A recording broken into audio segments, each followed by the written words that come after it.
우리의 교양을 업그레이드하는 시간입니다. 북끄북끄 골라먹는 지식 편의점의 저자 북튜버 이시안 씨 그리고 북칼럼니스트 박사 씨와 함께합니다. 어서 오세요. 안녕하세요. 네, 안녕하세요. 반갑습니다. 반갑습니다. 자, 계절이 이제 뭐 봄에서 낮에는 거의 여름처럼도 느껴지는. 아, 네, 이제 너무 더워요. 그러니까 이시안 씨는 좀 반팔 입고 오셨고. 네. 아내만. 아내만. 네. 젊으십니다. 아닙니다. 네. 바깥에는 아주 두꺼운 가죽 옷으로. 네. 저도 아내는 반팔 입었는데 겉옷을 못 벗겠는데 이시안 씨는 훌떡 벗었습니다. 박사 씨는 그런가 하면 약간 낙엽지기 직전의 가을, 초가을 분위기로. 약간 그런. 아, 네, 저는 그게 모토입니다. 여름에도 가을처럼, 겨울에도 가을처럼. 그렇죠. 이 옷을 입을 때도 참 이 계절감 맞추기가 쉽지가 않아요. 아침과 낮 기온이 변하고 또 저녁 기온 또 변하니까. 네. 사실은 옷 입는 게 세상에 제일 힘든 것 같다는 생각할 때도 있습니다. 그래서 되게 더운 날은 더운 나라는 그런 건 좋은 것 같아요. 그냥 티 하나 반바지 하나 그것만 있어도 사계절을 날 수 있으니까. 사실은 그 적도 지역에 있는 어떤 나라들 이렇게 가보면 네. 나무에 왜 나이테가 없다고 그러잖아요. 계절 변화가 그렇죠. 없으니까. 그렇죠. 그러니까 사실 휴대폰만 안 쳐다보면 오늘이 며칠인지 모르는 거예요. 계절이 봄인지 가을인지 여름인지 모르고 그냥 평생을 살게 되니까. 그러니까요. 네. 네. 한편에서는 그것도 괜찮겠다는 생각이 들어요. 우린 계절마다 이게 정서가 왔다 갔다 할 때가 많잖아요. 가을이구나. 그렇죠. 아, 겨울이다. 봄 되니 또 한 살 먹었구나. 뭐 이런 느낌들. 네. 자, 이 아름다운 봄이란 계절에 한 권의 책을 또 오늘 읽어보도록 하겠습니다. 오늘 작품은 위화의 허삼관 매열기입니다. 위화. 국내도 팬이 많고요. 또 세계적으로도 가장 이제 그 지명도가 높은 중국 작가죠. 어떤 작가인지 먼저 좀 이시안 씨가 소개를 좀 해주시죠. 저는 사실은 허삼관 매열기 이런 제목을 보고 약간 루신 같은 그런 류의 그런 시대의 사람인 줄 알았거든요. 아, 근데 네. 그렇죠. 네. 루신의 악규정전 뭐 그런 같은. 정도 느낌도 제목도 약간 그렇잖아요. 그런데 네. 중국의 현대 소설가입니다.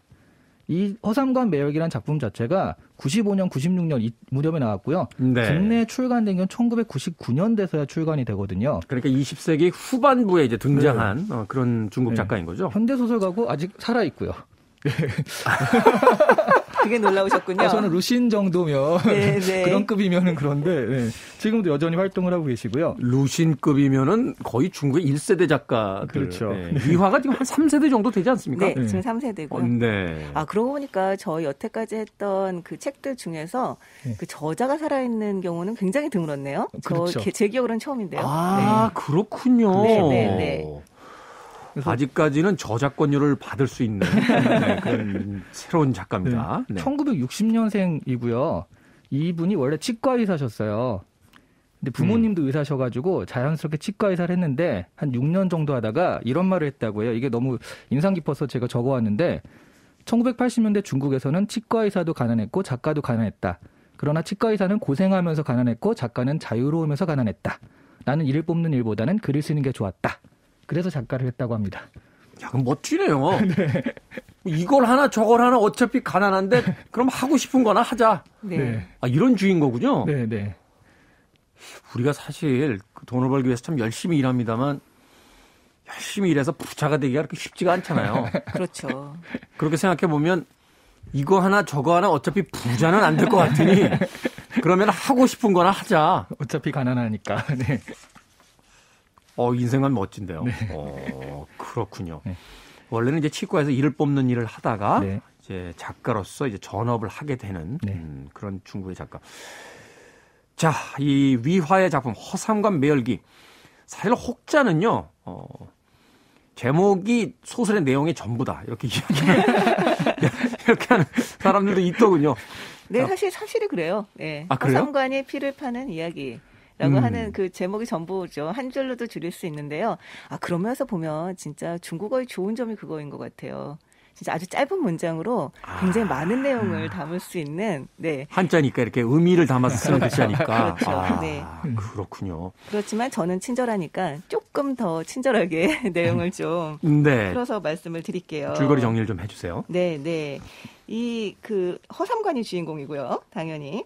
이 허삼관이 어렸을 때 이제 누에고치 운반하는 일을 하는 남자인데 우연히 어렸을 때 피를 팔면 돈을 꽤 받을 수 있다는 것을 알게 됩니다. 그 이후에 피를 팔아서 결혼도 하고 그리고 가족에게 중요하고 응급한 일이 생길 때마다 피를 팔아서 돈을 마련을 하는 그런 이야기예요. 네. 이 허삼관은 아들을 셋을 뒀는데요. 그중 첫째 아들이 아버지가 다르다는 걸 알게 됩니다. 이건 또 뭡니까? 네, 이 동네에 그러니까 이 부인의 전 애인이었던 남자의 아들이란 걸 알게 되는 거죠. 근데 정말 온 동네 사람들이 다 알아요. 이 중국은 그냥 다 알더라고요. 예, 비밀이 없어요. 소위 옛날 우리 그 어머님들 표현에 따르면 옆집에 있는 젓가락 숫자까지 아는 거죠. 그렇죠. 그리고 여기 특징이 무슨 일만 생기면 일단 문간에 나가서 울면서 아이고 사람들아 내 말 좀 들어보소 하면서 일단 얘기를 시작하는 좀 그런 또 그러니까 공유의 문화가 있더군요. SNS가 없던 시절에도 중국은 다 SNS가 있었던 거예요. 그렇죠. 네. 그렇죠. 그렇게 울고 있으면 바로 전해져가지고 네 아들이 어디 문 앞에서 울고 있다더라. 금방 또 알게 되고. 네. 처음에는 내가 그동안 속아서 남의 아이를 키웠다. 나 진짜 바보짓을 했다. 막 이러면서 굉장히 아이를 좀 배격을 하기도 하고 가라 뭐 이런 식으로 배격을 하기도 하는데 우여곡절 그때 결국 자기 아이로 받아들이게 됩니다. 그런데 그 아이가 심하게 아픈 일이 생겨요. 네. 돈을 구해야지 치료를 할 수 있다라는 것을 알고 피를 팔러 가는데 피를 팔아서 돈을 받아서는 턱도 없는 거예요. 그리고 다음 피를 팔 때까지 3개월이 있어야 되는 거예요. 그게 뭐 매일 팔 수 있는 게 아니니까. 그렇죠. 아무래도 목숨까지 위험할 수 있잖아요. 그래서 이 허삼관이 그 아들의 병원이 있는 상하이까지 가는 동안에 그 매혈 여행을 떠납니다. 그러니까 계속 새로운 병원에 가서 피를 파는 거예요. 그게 이제 기록으로 안 남으니까. 네. 배경이 1950년대, 60년대죠? 네. 그렇죠. 네, 그래서 그 매혈 여행을 떠나서 결론을 말씀드리면 해피엔딩인데요. 네. 정말 웃기기도 하고 눈물 나기도 하고 또 가슴 졸이기도 하고 정말 말 그대로 독자를 들었다 놨다 하면서 가는 일생의 이야기죠. 이 허삼관의. 네. 매혈기. 매혈 해보신 적 있으세요? 아니요, 없어요. 저는 한번 제가 매혈은 아니고 그냥 피를 채취당했죠. 군대 갔을 때 꼭 피잖아요. 네. 그렇죠. 매혈 해보셨을 것 같아요. 저희 때는 사실 정말 말 그대로 피를 좀 팔아서 그 돈으로 술 먹거나 이런 것도 있었어요. 네, 저희 선배들 중에도 있었고. 네, 청땡땡 그 동네에 유명한 그 모 병원이 있었는데 거기 마지막으로 아마 매혈을 했던 곳이 그 병원이었던 것 같아요. 네. 저는 이제 경험이 없고 선배 형을 한번 쫓아가 본 적은 있습니다. 그때 그렇게 매혈을 하면 이제 돈을 얼마 주고 식권인가 뭐 저 초코파이인가 이런 거 하나 줬어요. 그러면 이제 그걸로 술 한잔 하러 가고 그 당시에 참 그 앞에 그 일용직 노동자들이라든지 좀 힘든 삶을 보내고 계신 분들이 꽤 많이 그 앉아 있어. 그 체열을 하고 이제 피 검사를 받고 피를 이제 파셨던 그런 풍경을 본 적이 있습니다. 그러니까 말하자면 이게 이제 중국의 이야기는 합니다만 좀 나이가 드신 분들 세대에서는 이제 우리나라의 어떤 그렇죠. 이야기하고도 좀 맞물리는 부분이 좀 있지 않나 네. 하는 생각이 들어서 그 이야기를 좀 드렸습니다. 자, 근데 앞서 이야기한 것처럼 이 책은 1996년 정도에 이제 출간이 됐는데 중국에서 배경이 되는 것이 이제 1950년대, 60년대입니다. 이 당시가 이제 중국에서는 굉장히 중요한 시기잖아요.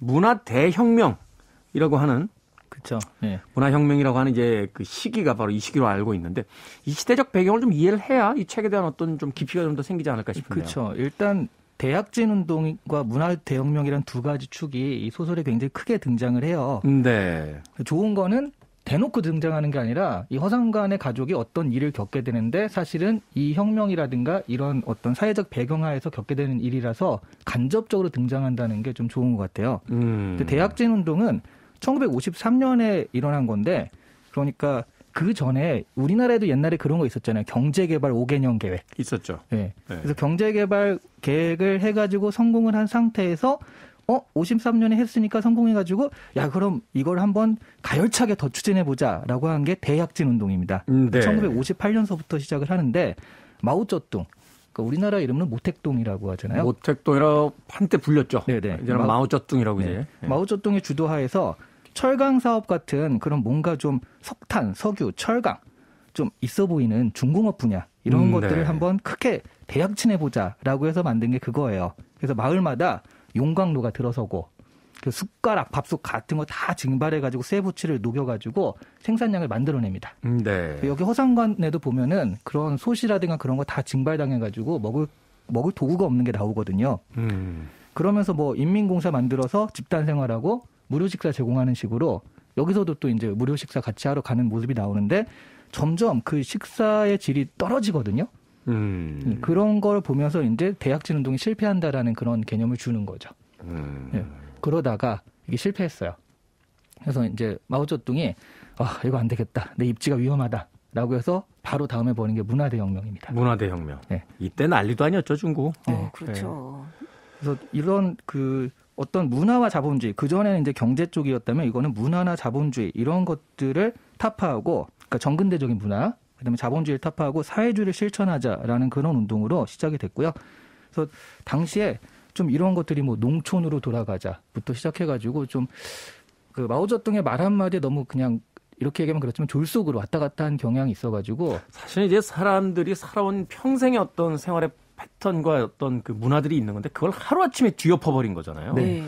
그러면서 사실은 이게 그 삶에서의 어떤 혼란도 있었습니다만 거기에 잘 적응하지 못하는 사람들을 뭐 서로 고발하고 네. 또 그 사람들을 또 당에 또 끌려가게 만들어서 또 여러 가지 어떤 그 삶의 어떤 파탄도 일어나게 되고 중국이 대혼란에 빠졌던 어떤 시기이기도 한데. 그렇죠. 여기 장면에서도 그 허삼관에서도 굉장히 이게 크게 등장을 하거든요. 네. 그 아까 얘기하셨던 일나기가 첫째가 이제 남의 자식임이 밝혀지는 그런 것들을 온 동네 사람들이 다 알고 있었거든요. 그러니까 이 시기에 이제 이른바 자아 비판의 대상이 돼가지고 여기저기 끌려다니면서 비판의 대상이 돼요. 네. 근데 이제 주위 사람들이 야 저런 사람인데 니네 집에선 비판 안 하냐?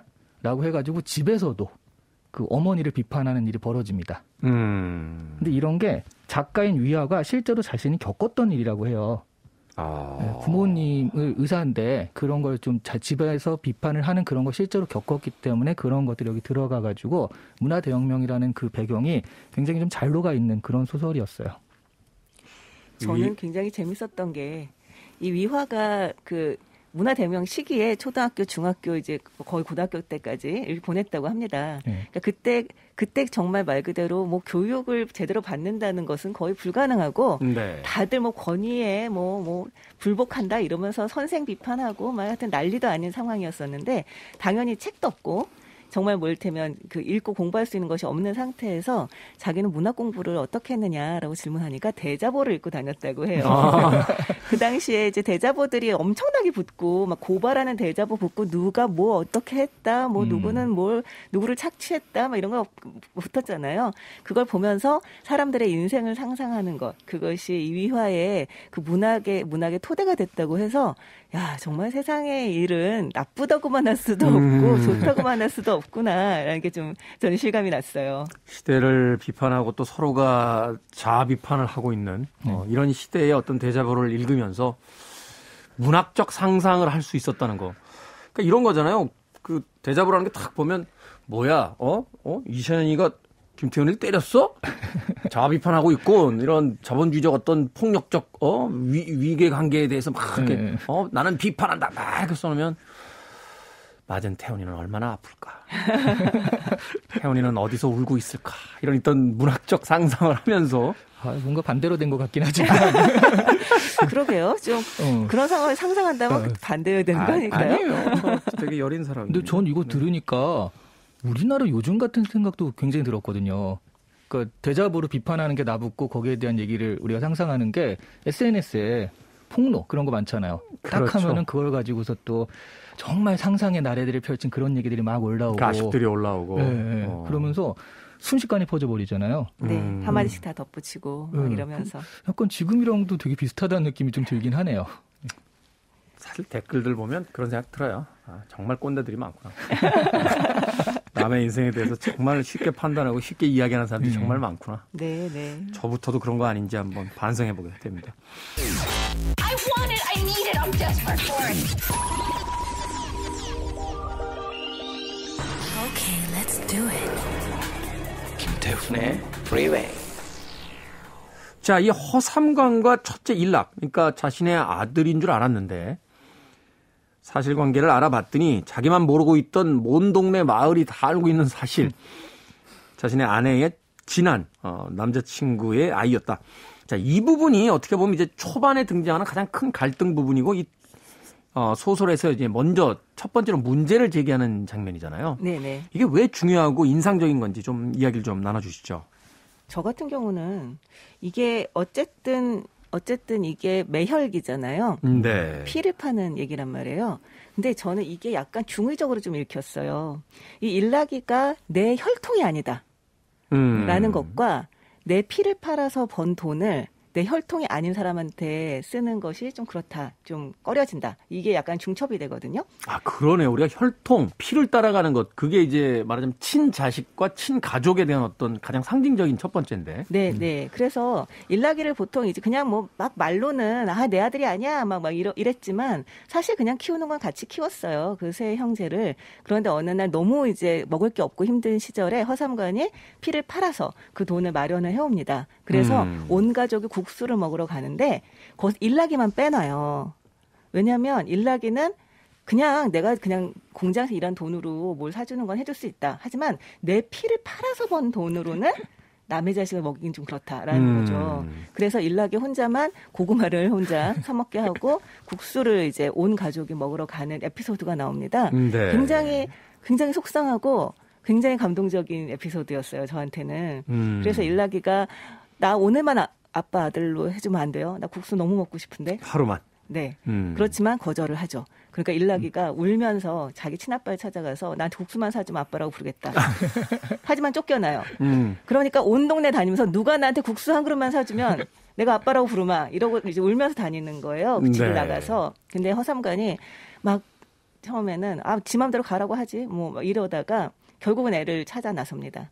그래서 애를 업고 막 욕을 하면서 애를 업고 막 가요. 근데 막 가는데 아들이 근데 아빠 우리 국수 먹으러 가는 거예요? 그러니까 문득 온화한 목소리로 그래 라고 말을 하는 장면이 나오거든요. 저는 거기서 눈물이 나더라고요. 그게 이제 일락이와 허삼관의 이 첫 번째 화해 장면이라고 할 수 있는데요. 그 나중에 이 두 번째 화해 장면에서도 이 허삼관이 이 아들을 보호하려고 하면서 자기 얼굴과 팔에 이제 칼로 금을 긋고 네. 피를 흘리면서 이제 일락이가 내 친아들이 아니라고 말하는 사람이 있으면 내가 죽여버리겠다 이렇게 얘기를 하는데 않겠다. 그때도 피를 흘리거든요. 네. 자기 피를 보여주면서 얘기를 하거든요. 그래서 이 소설에서 이 피라고 하는 것이 얼마나 중요한가라고 하는 것을 좀 생각을 해보게 되더라고요. 저는 근데 이제 이게 사실 많은 분들이 국수 에피소드를 굉장히 감동적으로 뽑잖아요. 네. 저는 이게 이제 허삼관의 그런 입장에서 그렇고 일락이 입장에서 저는 오히려 눈에 확 띄는 장면이 그거였어요. 그러니까 처음에 허삼관이 이제 일락이가 자기 아들이 아니다라는 걸 알게 돼가지고 이제 멀리할 때 그때 동생 일락이랑 삼락이가 동네 애들이랑 시비가 붙어요. 그러니까 나 형 있다고 형을 데려와서 일락이가 딱 오는데 자기보다 더 큰 애거든요. 네. 걔를 저건 내가 싸워서는 안 되겠구나 해가지고 돌을 숨기고 있다가 머리를 꽝 찍어서 그거를 이제 피가 탁 터지게 만듭니다. 그러면서 이 보상을 해줘야 되는 상황이 된 거예요. 그러니까 허삼관이 하면서 이거 어쩔 수 없지라고 해서 그때 처음으로 피를 팔아가지고 그 보상비를 마련하거든요. 네. 그런 장면에서 저는 일락이가 왜 그렇게 상대방의 돌까지 주워가면서 이렇게 했을까? 일락이와 삼락이를 보호하기 위해서. 그때 자기도 알고 있잖아요. 그러니까 아버지가 뭐 자기를 부인하고 있다는 걸. 네. 얼마나 아들로 인정받고 싶고 이 아이들이 형이었고 싶었으면 저렇게 했을까? 라고 해서 저는 일락의 심정에 굉장히 좀 공감이 많이 되기도 하고요. 좀 애절하다라는 느낌이 들었거든요. 맞아요. 저한테 그렇게 감정생기시면 돌을 들고 오시지는 않겠죠? 오늘 자꾸 대결 구도를 이렇게. 그러게요. 오늘 분위기 약간 짤벌한데요. 네. 근데 이 두 분의 이야기 속에서 역시나 느껴지게 되는 건 바로 앞서서 박사 씨께서 이야기해 주신 바로 그 피라는 거, 혈통이라는 거. 사실은 이게 한 가족의 이야기로서 이제 보여집니다만 당시 이제 중국 사회 그 문화대혁명이 휩쓸고 지나가고 있을 때 사실은 그 자신의 부모들을 막 비판하는 이 젊은 세대들이 막 등장을 하잖아요. 네. 그러면서 가족 간의 어떤 관계도 해체가 되게 되고 말하자면 이제 과거의 어떤 가족관이 새로운 어떤 공산주의의 어떤 그 이데올로기에 의해서 이제 그 부정당하게 되는 이런 상황 속에서 이제 대혼란이 시작이 되는데 네. 바로 그런 이야기를 이 친아들이 아닌 일락이와 허삼관의 어떤 관계를 통해서 또 보여주고 있다라고 또 생각을 해볼 수 있겠네요. 네, 그러니까 이전에 중국 같은 경우는 혈통이 너무나 중요했죠. 그래서 이를테면 허삼관이 온 동네에서 바보 취급을 받아요. 남의 아들을 키웠다는 걸로. 그러니까 이제 혈통이 너무 중요했기 때문에 혈통이 아닌 아들을 키웠다는 게 굉장히 조롱거리가 되는 거죠. 네. 그렇지만 여기에서 보면 일락이하고 허삼관의 관계가 정말 나중에 끈끈해지거든요. 그러니까 진짜 혈통이 아니어도 어떻게 보면 대한가족이라고도 어떻게 볼 수가 있는데 이 공동체, 가족이라는 공동체가 어떻게 이들의 노력을 통해서 회복이 되고 유지가 되는가라는 게 사실 이 소설의 감동 포인트가 아닌가라는 생각이 들어요. 네. 사실은 그 장면 저는 이렇게 이야기해 주시니까 전혀 상관없는 영화인데 영화 괴물에서 왜 마지막에 친아이가 아닌데 그 괴물을 죽이고 이제 구출해온 그 꼬마아이랑 같이 밥을 먹는 장면이 나오잖아요. 네네. 그런 장면들이 바로 그 좀 연상이 되던 그런 대목이기도 했습니다. 그런데 이 허삼관이 가족들에게만 돈을 쓰느냐 그렇게 아주 일말의 어떤 그 악도 없는 선이냐 그건 또 아니더라고요. 소설 읽다 보면 엉뚱한 사람한테 이제 피를 판 돈을 쓰죠. 네. 네. 이 외도 상대인데 임분방이라고 하는 그 여자 때문에 이 여자에게 이제 그 환심을 얻기 위해서 입원한 상황에서 이제 뭐 선물도 보내고 뭐 막 이러면서 이제 매혈을 하게 되는데 이런 장면들은 우리가 어떻게 읽어내야 됩니까? 그냥 바보죠. 바보다. 그렇게밖에는 말할 수 없는데요. 근데 사실은 이건 뭐 자기를 위해 피를 파는 것 같지만 이것도 남을 위해 피를 판 거는 마찬가지거든요. 그러니까 그 임분방이 뼈가 부러져가지고 다친 상태에서 저 뼈도 부러졌는데 좀 이걸 좀 고아서 좋은 걸 먹여가지고 뼈를 붙여야겠다라고 해서 그걸 마련하기 위해서 피를 파는 거예요. 네. 이것도 알고 보면 남을 위한 건데 저는 이거는 나중에 그러니까 자아비판 때 이제 그 원래 이제 허삼관이라고 결혼한 그 허옥란인가요? 허옥란. 네, 허옥란. 네네. 허옥란이 사실은 뭐 그런 자아비판 때 기생이라고 비판을 당하고 그랬을 때, 그러니까 자식들한테도 그렇게 비판을 당하는데 그런 상황에서 갑자기 그러니까 허삼관이 사실은 나도 그런 일이 있다라고 하면서 허옥란의 편을 들어줍니다. 자식들한테 허옥란도 한 번, 나도 한 번이니까 네. 쌤쌤하자. 쌤쌤하자 이렇게 이런 얘기하죠. 식으로 예. 편을 들어주면서 참 우리 정서하고는 안 맞는. 이 장치를 위해서 저는 이게 있었다라고 생각을 좀 하기도 하거든요. 그러니까 결국 흠 없는 사람이 누가 있느냐. 그리고 네. 우린 모두 그런 흠들을 끌어안은 채 내가 아닌 타인을 위해서 어떤 행위를 하는 것, 그것을 통해서 네. 사실은 그 위대해지거나 또는 사회와 가족이 유지될 수 있다 네. 하는 것을 이제 이야기해 주는 거죠. 자기 희생이라든지 네. 또는 남을 감싸는 어떤 모습들을 통해서. 네. 그런데 이 소설의 재미있는 점이 바로 그거죠. 우리가 보통 그런 걸 할 때는 그냥 되게 헌신적이고 되게 이를테면 정말 착하고 이런 사람들이 그렇게 할 것 같은데 여기서는 서로 그렇게 욕하고 정말 온 동네에 소문내고 서로 머리끄댕이 잡고 싸우고 진짜 보고 있으면 너 가서 나가라 뭐 쫓아내고 이런 온갖 아수라장이 있는데 결론적으로는 정말 서로 부둥부둥 껴안고 서로를 위해주는 그런 모습을 보여준다는 거예요. 그래서 처음에 볼 때는 좀 웬만하면 좀 약간 이런 마음으로 보게 되는데 네. 근데 나중에는 결국은 다 잘 되는 거죠. 예. 저는 약간 처음에는 뭐 이런 사람들이 다 있었는데 나중에 보면 볼수록 스머프 마을 같다는 생각이 공동체로 같이 살아가는 그런 마을 같다는 생각이 들었어요. 그런 면이 바로 이 작가의 어떤 그 위대한 그 점이 아닐까. 네. 우리의 일상의 모습을 아주 정교하면서도 생동감 있게 그려내면서도 그 안에 깊은 의미를 담아낼 수 있다는 거. 네. 거기서 바로 이 위화의 작품이 현재 중국을 대표하는 가장 뛰어난 작품으로 평가가 되고 있는 게 아닐까 하는 생각을 해보게 됩니다. 허삼관 매열기가 그렇게 두껍지 않은 책인데 굉장히 재미있는 이야기들이 많습니다. You're listening to one of the best radio stations around. You're listening to 김태훈의 Freeway. 자, 토요일 2부 코너죠. 북구북구. 오늘 북칼럼니스트 박사 씨, 북튜버 이시안 씨와 함께 중국을 대표하는 위화 작가의 허삼관 매열기 이야기 나누고 있습니다.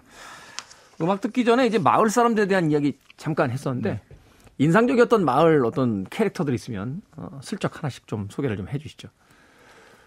저는 일단 이 군중이라는 게 정말 아까 말씀하신 대로 우르르 하면서 막 전 소문이 금방금방 나는 게 네. 거의 SNS가 없었던 시절에 SNS 같은 역할이잖아요. 그리고 사람들이 정말 오지라퍼들이 너무 많아서 맞아요. 다 끼어들고. 근데 저는 이게 사실 예전에 제가 한 20년 전쯤에 중국에 갔을 때 북경에 갔다가 되게 경유를 하느라고 빨리 이제 공항으로 돌아와야 됐거든요. 그래서 이제 버스를 뭐를 타야 되는지 물어보려고 하는데 정말 영어를 아는 사람들이 없는 거예요. 그래서 정말 없어가지고 공안, 경찰이죠. 경찰한테 에어포트 어떻게 가냐 했더니 에어포트를 모르는 거죠. 그래서 서로 얘기를 하고 있는데 갑자기 주변에 사람들이 그때 이제 런닝셔츠라고 하죠. 란닝구라고 해야지 좀 더 정감이 있는데 란닝구 입은 한 20-30명의 아저씨들이 막 모여드는 거예요. 제 주위에. 그러면서 막 하면서 막 한마디씩 하는데 저는 이거 뭐지? 왜 나를 둘러싸 그러는데 제가 어딘가에 찾고 있는 걸 알고서 도와주려고 다 모여가지고 한마디씩 뭐 같은데 하면서 얘기를 하는데 한두 명이 이제 도와주려고 오면 나머지는 무슨 일인가 싶어서 구경하러 모입니다. 이렇게 둘러서.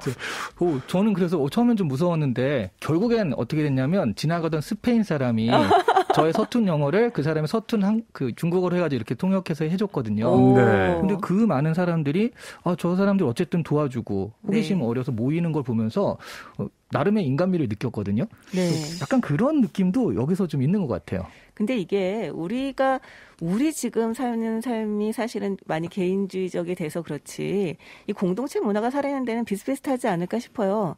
저는 말씀하신 경험은 스페인에서 했었거든요. 아까 뭐 스페인 사람이 왔었다고 하는데 아마 그 스페인 사람은 또 그 스페인 사람 특유의 오지랖으로 무슨 일이야 하고 왔다가 한 게 아닐까 싶은데요. 근데 단순하게 그냥 이렇게 뭐 예를 들어서 그냥 소문을 옮기고 이러는 것만이 아니라 진짜 어떻게든 도움을 주고 싶어하는 마음이 또 느껴지잖아요. 저는 굉장히 인상적이었던 게 이 허삼관이 피를 팔면서 계속 상하이를 가고 있는 중간에 너무 이제 체력도 떨어지고 너무 춥고 그러니까 이제 겨울인데 너무 추운데 피를 계속 뽑으니까 굉장히 덜덜 떨고 병 걸린 사람처럼 이제 그런 상황이 돼요. 그래서 여관에서 아주 싼 여관이었겠죠. 막 진짜 서로 복닥복닥 이렇게 자는 곳이었을 텐데 이불을 막 둘러쓰고 덜덜 떨고 있으니까 어떤 노인이 자기가 팔려고 했던 돼지 2마리를 심지어 방으로 데리고 들어와서 같이 자요. 밖에 두면 애가 얼어죽을지도 모른다면서. 그 장면 참 황당하지만 인상적이었던 장면인데. 맞아요. 그러면서 이 허삼관이 떨고 있는 모습을 보면서 자기 돼지를 껴안고 자지 않겠냐고 이렇게 제안을 합니다. 이 돼지의 체온이 따뜻하니까. 네. 그 장면을 보면서도 정말 어떻게든 도와주려고 하는구나. 이 사람들은 내가 가진 게 별로 없더라도 잘 가지고 있는 것 한도 내에서는 정말 열심이구나. 남을 돕는데 굉장히 실감났었어요. 사실은 그 에스키모인들이 정말 추운 날을 쓰리동 나잇이라고 부른다는 거잖아요. 추울 땐 개 한 마리 끌어안고 자고 정말 추우면 2마리 끌어안고 자다가 미칠 듯이 추우면 3마리를 안고 잔다라고 해서 정말 추운 날을 이제 쓰리동 나잇이라고 부른다는데 저는 바로 지금 박사 씨가 이야기해 주신 그 돼지를 끌어안고 자는 장면에서 그 장면이 약간 오버랩되기도 했습니다. 근데 한편으로 또 이렇게 생각해 볼 수도 있을 것 같아요. 중국 또 앞서 이제 스페인 얘기까지도 해 주셨는데 우리나라도 마찬가지였겠죠. 이게 전란이 많고 또 무슨 사변들이 많고 또 분란들이 많았던 시대의 사람들은 어떤 정보를 자기만 모르면 굉장히 큰 어떤 위기 상황이나 또 손해를 봐야 되잖아요. 맞아요. 그러니까 사람들이 조금만 모여 있으면 뭐야 나만 모르는 뭐가 있어? 하고 해서 단숨에 그 자리에 이제 모여들게 되고 또 그런 상황 속에서 어떤 일이 벌어지면 서로가 서로의 어떤 보험이 돼서 서로 도와주려고 했던 바로 그런 문화가 또 이 책 안에 또 담겨져 있는 게 아닌가 하는 생각이 듭니다. 네, 맞아요. 참 허삼관 매열기 그냥 재미있는 이야기 정도로만 우리가 생각했지만 읽어보면 읽어볼수록 여러 가지 이야기를 우리에게 던져주고 있습니다. 마지막 장면에 이제 해석을 좀 해줘야 될 것 같아요. 이 허삼관이 가족 심지어는 자신의 친아들이 아닌 첫째 아들, 바람핀 여자, 오만 사람들에게 자기 피를 팔아서 무엇인가를 베푸는데 마지막에는 이 피를 팔지 못하는 상황이 이제 벌어집니다. 이 이야기가 바로 이 작품에서 가장 우리에게 인상적이면서도 많은 것을 생각하게 하는 장면이 아닌가 하는 생각이 드는데요. 이게 원래 허삼관이 피를 판 다음엔 늘 돼지 간볶음과 황주 두냥을 먹는 장면이 나와요. 네. 이걸 팔았으니까 이걸 먹어줘야 된다, 보충해야 된다. 그래서 평생 남을 위해서 하다가 어쨌든 그걸 먹는 장면이 계속 나오는데 이제 이 노후가 돼가지고 그러니까 나이가 들어서 이제는 사실은 자기 가진 돈도 있고 아들도 성장해서 굳이 그럴 필요가 없는데 문득 그 음식이 먹고 싶어서 그래 피를 팔아서 이걸 먹어야지. 그러니까 이제 네. 그 음식은 역시 피를 팔고 먹어야 제일 맛있다. 그렇죠. 아, 이렇게 되는 거죠. 그렇죠. 그래서 딱 피를 팔러 갔더니 이 늙은 피는 안 산다고 네. 그런 그런 얘기 들으면서 막 꺼이꺼이 울면서 거리를 돌아다녀요. 그랬더니 이제 아들이랑 그 와이프 아내가 와가지고 이거 그거는 이제 피 안 팔아도 할 수 있으니까 내가 사줄 테니까 먹으라고 하면서 끝나잖아요. 네. 저는 그래서 한 세대가 지나갔구나라는 그런 느낌을 좀 많이 받았어요. 사실은 그 세대가 남을 위해서 자신의 인생을 네. 피를 판다는 어떤 상징적 행위를 통해서 네. 최선을 다했는데 자신에게 돌아오는 것은 없이 쓸쓸히 어떤 그 후반기를 맞는 듯한 그런 느낌이었거든요. 근데 저는 뭐 딱히 그렇게 스스로할 것도 없죠. 아니 아들들 다 직장 잡았고 다 자기들 살아 먹고 있고 삭목하고 있고 뭐 이제 자기 먹고 사는데 별로 지장이 없고 이제 그렇게 되니까 정말 이제 피 파는 게 절박하지가 않고 정말 이제 나를 위해서 한 번쯤 약간 이런 거였잖아요. 근데 그게 안 됐기 때문에 되게 쓸쓸해했던 거잖아요. 그렇지만 그 대신에 남은 게 그 가족들이잖아요. 아들 네. 한 명도 안 잃었고, 네, 죽은 애도 없고. 근데 생각해 보시면 가령 네. 나는 평생 패러글라이딩 타는 게 소원이었는데 그 패러글라이딩이 은근히 돈이 많이 들고 그러니까 좀 가만히 있다가 못 하다가 이제 다 먹고 살만해서 자, 내 취미 생활을 즐겨보자 해서 패러글라이딩 타러 갔더니 늙으셔서 안 됩니다. 이런 그런 섭섭함이거든요. 이거는. 맞아요. 그런 것도 있죠. 네. 그러네요. 그 음식은 피를 팔아야 가장 맛있는데 그 맛있는 음식을 이제 맛볼 수 없구나. 그러니까 단순하게 돈으로 사서 먹는 음식이 아니라 내가 나를 위해서 다시 한번 그 맛있는 음식을 먹어보려고 했는데 이제는 그걸 할 수 없게 돼버렸구나. 아마 이런 곳에서 오는 좌절감이 아니었을까. 이해는 합니다만 따라하고 싶진 않은 게 라면은 역시 군대에서 먹는 게 제일 맛있는데 그렇다고 우리가 군대를 다시 가고 싶진 않잖아요. 그래서 군대식으로 먹게 사실은 상품도 나오잖아요. 사실은 저도 제대하고 나서 남대문에 가서 식판을 한번 산 적이 있어요. 아, 진짜요? 라면은 역시 식판에 먹어야 맛있거든요. 그런데도 그 맛이 안 나더라고요. 저분 진짜 먹는데 진심이시군요. 저 지금 감탄했어요. 와. 아니 진짜로 누가 그러더라고요. 그 식판에 먹어야 맛있다고. 이게 그 당시 또 이게 쇠판으로 돼 있어서 이게 쇠가 거기다가 라면을 보야 이게 맛있어. 막 이래서 쇠 맛이 좀 나면서. 네. 그래서 갔는데 그 맛은 안 납니다. 허삼간의 그 마지막 장면 아마 그 쓸쓸함과 따뜻함이 공존했던 장면이 아닌가 하는 생각이 드네요. 지금 두 분이 이야기해 주신 것처럼 이제는 오히려 내 피를 팔아서 나를 위한 무엇인가는 할 수 없구나라는 그 나이 들에 대한 어떤 소외 같은 게 있는데 그때 나타난 이제 아이들과 아내가 이제 그런 거 안 해도 충분히 살 수 있다라고 하는 어떤 따스한 가족의 어떤 품에서 또 그 머물게 되는 그 슬프고 따뜻함이 공존하는 아주 멋진 장면이 아니었나 하는 또 생각이 드는군요. 네. 이야기하다 보니까 이 위화 작가, 대단한 작가네요. 네. 정말 저도 감탄하면서 읽었어요. 네. 필력이 정말 대단해서 어떤 이야기는 그냥 휙 무슨 우화처럼 지나가고 어떤 장면에서는 힘을 확 줘가지고 아주 묘사를 하는데 정말 쏙 빨려 들어가게 사람을 만들고 정말 울리고 막 조마조마하게 하고 사람을 이제 들었다 놨다 하더라고요. 처음에 너무 아무렇게나 대충 쓴 거 아닌가, 휙휙 던진 거 아닌가 했는데 나중에 알고 보니까 정말 필요한 곳에 적재적소에 던졌다라는 생각이 마지막에 그게 딱 맞아가지고 확 다가오잖아요. 네, 네. 그냥 일상의 어떤 중국의 한때의 작은 가족들의 이야기처럼 들리지만 그것을 통해서 아주 큰 의미를 우리에게 전달하고 있는 멋진 작가가 아닌가 하는 생각이 듭니다. 자, 북구북구 북컬럼니스트 박사 씨, 북튜브 이시안 씨와 함께 오늘 허삼관 매열기 읽어봤습니다. 가시기 전에 다음 주 책 미리 좀 알려주고 가십시오. 다음 주 책은요. 아마 이 사람 왜 안 나오지라고 여러분이 많이 기대하실 텐데 마크 트웨인의 책입니다. 마크 트웨인. 보통 그러면 톰 소여의 모험이겠구나라고 하는데 사실은 톰 소여의 모험보다 훨씬 더 문학적으로나 인정받는 그런 책들이 있죠. 허클베리 핀의 모험. 허클베리 핀의 모험. 네. 네. 이걸로 찾아뵙도록 할게요. 네. 자, 다음 주에는 허클베리 핀 읽어보도록 하겠습니다. 두 분 고맙습니다. 네, 감사합니다.